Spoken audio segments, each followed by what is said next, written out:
Hey guys, it's Alex from 7th Hour Films.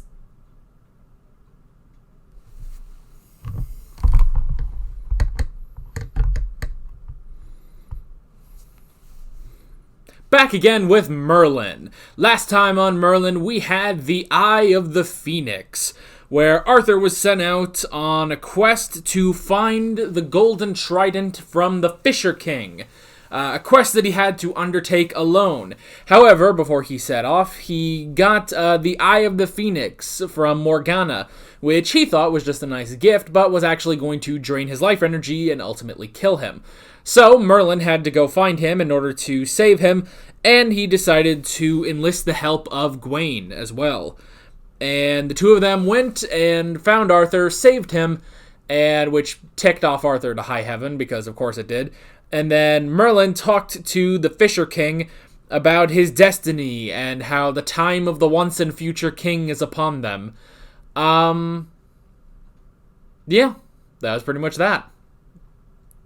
This is where I say no spoilers in the comments whatsoever. This is also where I say that if you want to watch my reaction to this episode of Merlin, it is unfortunately not in this video due to copyright issues that I've had in the past. So what you gotta do is head down in the description or to the pinned comment on this video, and there'll be a link there. You go, you click it, and it will take you to my reaction highlight, where the footage is in the corner. It's all edited and nice and good. And you can go and you can watch that. You can hopefully have a good time. When you're done with that, you can pop right back up here for the discussion. So with that being said, let's get right into this episode of Merlin. Here we go.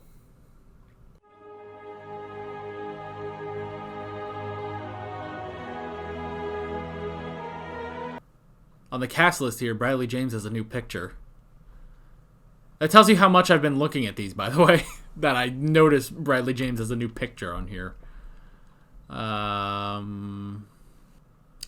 Oh, cool. She was Queen Victoria in Series 2, Episode 2 of Doctor Who. That's pretty cool. Yeah, I can definitely see it now.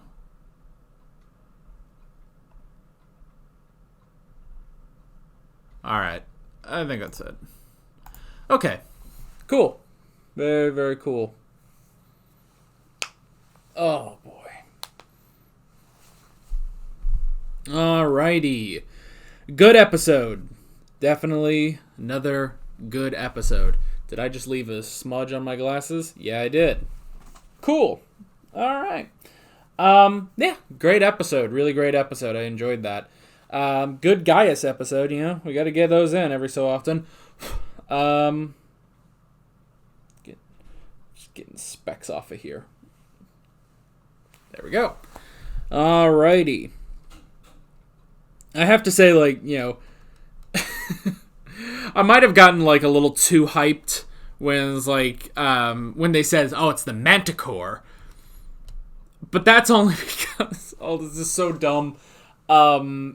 Because of, is it a full song? Let me look. I'm thinking of the song, where I first heard the name Manticore. Let me see. I'm pretty sure it is Ninja Sex Party videos uploads.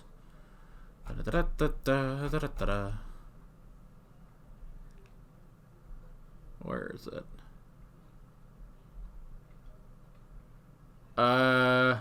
Where is it? Manticore, yep. Anytime I hear the word Manticore, I think of the Ninja Sex Party song of the same name. So, it's obviously a very different thing. And I thought Manticores were huge. That might be the only thing, is I thought that, cause I'm sure I've seen a Manticore somewhere else in some other show, but I thought Manticores were huge, you know? It's like, you know, it's like Merlin said, it's like it's the body of a lion but this tail of a scorpion. That barely looked like a lion, by the way. You know? Like, what were, like, these? Was that supposed to be its mane? Like, that didn't look like no mane. It looked like a velociraptor. Right? Isn't that what velociraptors look like now? When we, found out they're not like the Jurassic Park raptors.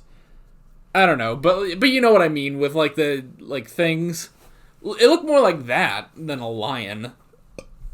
And its face, I didn't like its face, I didn't like its face. It just seemed like out of place, Like when they say it's like, oh, it's a body of a lion and the tail of a scorpion, I thought that would just be an actual lion. I think they even have...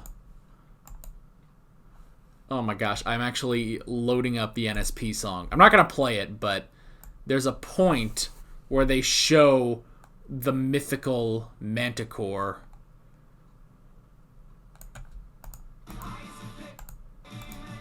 Ugh. Back up a tad. Okay. Maybe I'll remember to put this back up on screen. But here is the mythical manticore that they show. This is so dumb in the Ninja Sex Party video. This is what I expected when they say manticore. Like, look at this thing. This thing is cool, Look at how awesome this thing looks. And I don't know, it's like it's just this like little thing. Like, it doesn't look bigger than a dog, and it doesn't really look like it has the body of a lion, So it's like, is it a manticore? I guess it's a manticore, but it doesn't have the lion's mane. It has just like these weird, fin things. So I don't know. So maybe I got a little more hyped when they said, manticore, but it didn't seem like a manticore. And that's the thing too, is like when Merlin was just like holding it and like, yeah, he had to dodge the scorpion tail, but okay, I have a dog who's maybe a little bit bigger. Well, okay, he is bigger actually. He's bigger than the manticore they showed here, and. So, maybe you guys have seen him in some of my videos. Sometimes he pops up, over the table. But I do have a dog, and this dog can be kind of rowdy sometimes. And sometimes, at 9 o'clock at night, when everyone is trying to relax and or sleep, he'll go outside and start barking. So what I have to do is go and pick him up and bring him inside, because, he won't listen to me.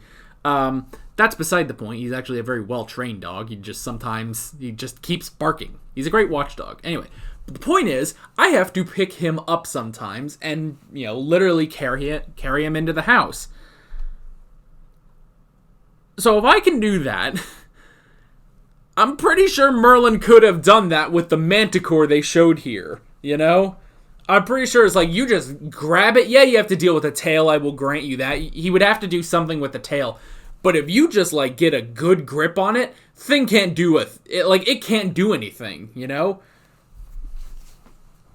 And I also know that from the fact that my dog likes to wrestle, too. He likes to roughhouse when he plays, and I have had to do that, too. Just get a full grip on him, Or if he, steals something, that he's not supposed to, I gotta get a grip on him and then open his mouth and stuff.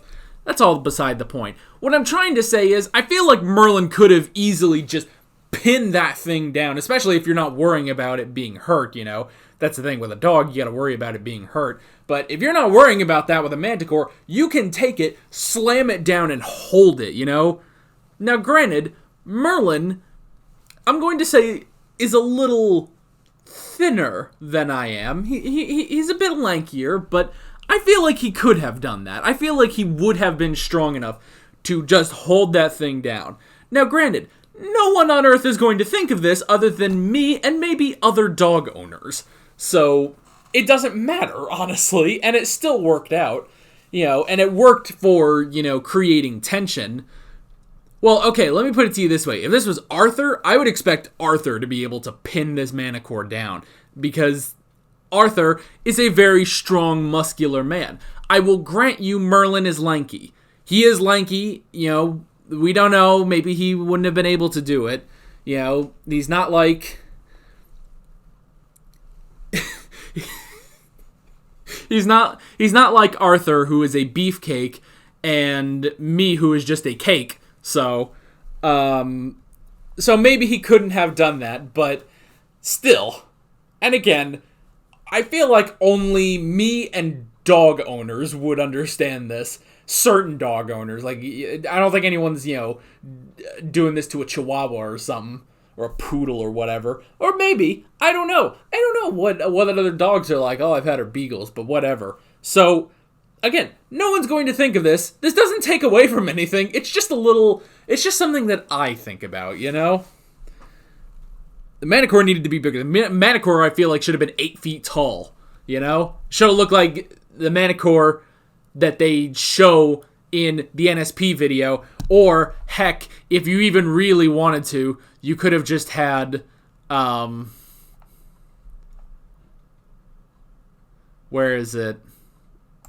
You could have just had Ninja Brian in his Manticore suit. Anyway, speaking of which, when did this episode come out?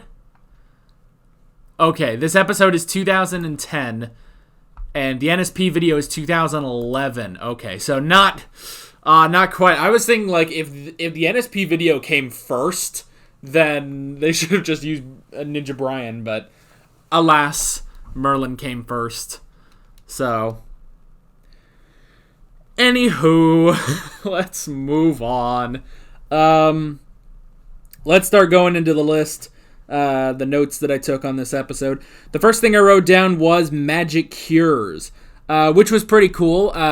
We got some magic cures in this, which was pretty interesting, and very interesting. Just the fact, Gaius covering for whoever was doing this. At first, oh, okay, something's going on here. Why doesn't he say that it's a magical cure? I did like that, and it's also interesting that he was also saving. It seemed like they were saying it like he was saving the innkeeper. That was like, well, if Gaius said that it was magic, that, I don't know, maybe the innkeeper would be executed. I don't get how that works, necessarily. I don't get how that works, because it's like, well, why would the innkeeper be executed for a cure that he didn't know was magic, I wouldn't go for that, I don't know if that would have gotten, if that would have ticked off Uther, but who knows? So, but it wasn't more that it's like, oh, he's covering for the innkeeper. He was covering for Alice. And which is the next thing I wrote down. Alice. A very interesting character. I do like we get a bit of backstory with Gaius, which is pretty cool. Now, okay, how old is Gaius supposed to be? I could look up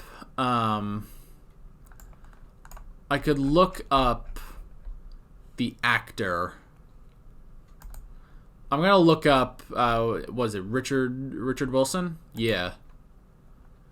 Richard Wilson. He was born in 1936. Okay. Well, let's take. I'm gonna pull up a calculator because I suck at math. We're gonna take 2010. Minus 1936. 74. Okay, he was 74. He's 84 now. But he was 74 when he did this episode. Okay, so if we are to believe that Gaius is also in his 70s, so that makes sense why. I don't know. I guess I just assumed he was younger than that. I don't know why. I mean, I don't know. I don't know why I would have assumed that he was actually younger than he looked. But, when he said, oh, you gave me this for my 50th birthday, that was when that's when it hit me as oh, right. I guess he is kind of, he's kind of an elderly gentleman, basically. So, when they were talking about, oh, they were in love, 20 years ago before the Great Purge, in my mind, I'm thinking of a young Gaius, a young Gaius and Alice. And it's well, no, because they didn't know each other for too terribly long. Although, I don't know, we don't really know how long Gaius was the king's physician. So, it's entirely possible that they did know each other for a while. Yeah, I don't know. I don't know their full history. Honestly, I would Honestly, I would kind of be okay if they did like a flashback episode where like they went back into like I don't know, maybe they told a story or something and they showed like they got a younger Uther and a younger Gaius, just give me like something like just from like back in the day. I think that'd be really cool. I don't know, maybe that'll happen, maybe it won't. So yeah. But yeah, I really did like more backstory on them because we got some backstory. We get some backstory. Just with the Purge in general, and some of it with Gaius's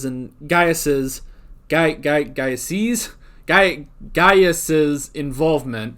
We've gotten some of that from Nimue and and the one guy from I think that was season 1. The one guy, whose face was burned and stuff.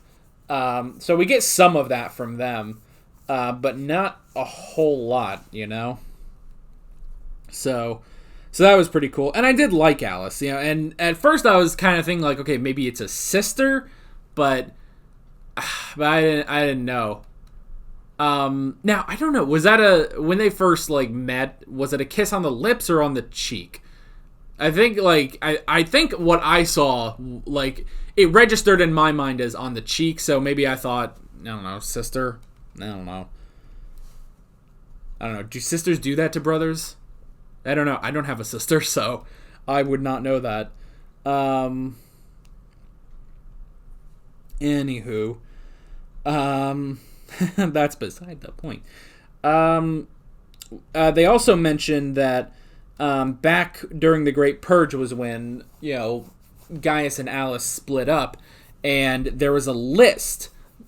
They said Uther created a list of thousands of people that were users of magic, and because Gaius was, the king's physician, which that is pretty incredible that Gaius was the one, that was kind of let off the hook, basically.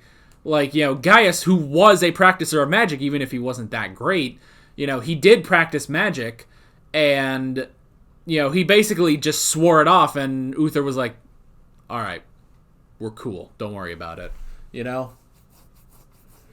Which is, that's very interesting that Gaius was allowed to, live and not be in prison and still, keep his job, even though he did practice magic. It's like the one exception that Uther made, basically. But he had the list of thousands of people suspected of magic that needed to be executed, basically. And because Gaius was the king's physician, he was able to look at the list and he struck Alice's name out of there and then helped her escape, basically. That is straight up what happened in Rome, basically. So, for a little context, in Rome, after the Civil War, after the death of Julius Caesar, what they did was they had the 3 camps, basically. They had Octavian, I believe Mark Antony, and, there was a third guy. Who was the third guy? I don't remember. The third guy was not really important. But yeah, they had it was 3 people. There were 3 like leaders, and it was the end of the. Was it the end of the Civil War? I don't remember. I don't remember the story fully. I know Octavian was there. I think Mark Antony was there. Was it Mark Antony? Yeah, I think so. Yeah. You know what I'm thinking of? Because I'm trying to think, like, I was trying to remember, did Mark Antony, did he escape to Egypt before then? But no, I'm thinking of, okay, what happened was there was a civil war between Octavian and Brutus and Cassius. That was it. And the people that killed Julius Caesar. That was it. And then after they got rid of them, the 3 remaining forces, the 3 remaining heads, Octavian, Mark Antony, and someone else, I don't remember who, you guys can maybe fill this in the comments, the three of them were now going to kind of like head up Rome to an extent. And they devised a list. They created a list of everyone that they wanted dead. And then they got together and they compared their lists and they made negotiations. If Octavian looked at Mark Antony's list and he was like, you know what? I like that guy. I want that guy to stay alive. Mark Antony would be like, okay, that guy? All right, I'll give you him. I want that guy, though. We need to be sure this guy dies, though. And I think that's how Socrates died. If I'm right. Oh, man. You can obviously tell the story's a little foggy. I haven't studied this for a while, but that's the gist of it, basically, is that, and I'm pretty sure that was it. I think it was, was it Socrates? No. Was it Cicero? Oh, I think it was Cicero, actually. I think it was Cicero. Yeah, that makes more sense. Yeah, I think it was that. But that's... Okay, the point I'm trying to make is they had a list of everyone they wanted to kill, and they would negotiate, basically, with each other. Like, if Octavian wanted one person to live that Mark Antony didn't, they would negotiate about it and maybe kill someone else, That's basically what they did. And that has to be what they are drawing inspiration from with this sort of story thread in Merlin, that, they devised a list, but instead of, someone being like, no, can we keep them alive? That's not how it worked with Uther Pendragon. But instead, it was sort of similar because Gaius struck Alice's name off the list in order to save her, basically. But it's not exactly the same as it happened in Rome. But definitely an interesting parallel there. Let's see.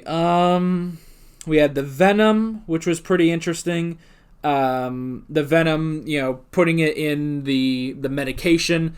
Another time where it's like, Uther's gonna die, and it's like, no, but it's in this episode that I realized, like, man, Uther almost dies a whole lot on this show, which I know that's supposed to be the purpose, That's supposed to be the point of the show, is them honestly protecting Uther and Arthur from all these people that want to kill them. But just like on the 9th time that you see Uther sick in bed, it's like, oh man, this is crazy. But I did like it. It was interesting. Okay, I wrote down time. So, when Merlin was talking to Arthur about Gaius and was like, we had a falling out and stuff like that. And Arthur says, like, well, give it time. He'll come around. Generally what happens with my father. And Merlin's like, I don't really think so. But that did happen because, after Merlin gets Alice arrested, Gaius is so, sad and shamed and everything. But after a while, he's like, you're right. She might not have, that you did what you thought was best. So it did actually work. What Arthur said worked, which I really like that his advice worked. Which, this was another thing I wanted to talk about, was Gaius. You understand why Gaius didn't believe Merlin, but you have to assume to some level that Gaius would believe Merlin. Like, maybe if he doesn't believe it outright, he might think, like, okay, Merlin clearly saw something. Maybe we need to talk to Alice, see what's up. Maybe it's not her, maybe it's something else, But the fact that Gaius did not entertain that possibility at all, I thought that was a little weird. After almost 3 seasons of this, it's like, okay, you should believe some of this stuff, But you do understand, because it's Alice, you understand that it just wouldn't work out like that, I wrote down the portal, breaking the portal to kill the Manticore. I thought that was really cool. And it was nice to see Gaius actually, using magic, which we saw, in A Remedy to Cure All Ills. He did try to do that against the other physician, but he just wasn't that good, and so Merlin had to come in and, Merlin cut a bitch, which we know. And then the last thing I wrote down was escape. For a second, I was kind of thinking like, oh man, are we just gonna kill her? Are we just gonna completely off her? But no, Gaius was able to help her escape, which honestly I was thinking is like, Merlin is the master of getting around Camelot when no one, without anyone detecting him, and he is also the master of getting people to escape Camelot. So you should be able to help Alice escape, and luckily they did. Even if Merlin didn't do it, they did help out, which was good. So yeah, that's pretty much all I wrote down. This was a great episode. I really enjoyed it, and I am excited to go into the next one. I feel like I've said that all day today. I'm pretty sure all the videos I recorded today, I feel like I ended with, and I'm excited to get into the next one. It's like, well, yeah, of course you are, you moron. But I am. I really am. Yeah, that's pretty much that. With all that being said, I'm Alex from 7th Hour Films, and I will see you guys next time. Take care. Alright guys, thanks for watching this video. If you want to watch more of my Merlin reactions, you can click on the playlist, you can subscribe if you haven't done that already, and be sure you hit that notification bell. You can support me on Patreon and follow me on social media, links below in the description. See you guys later.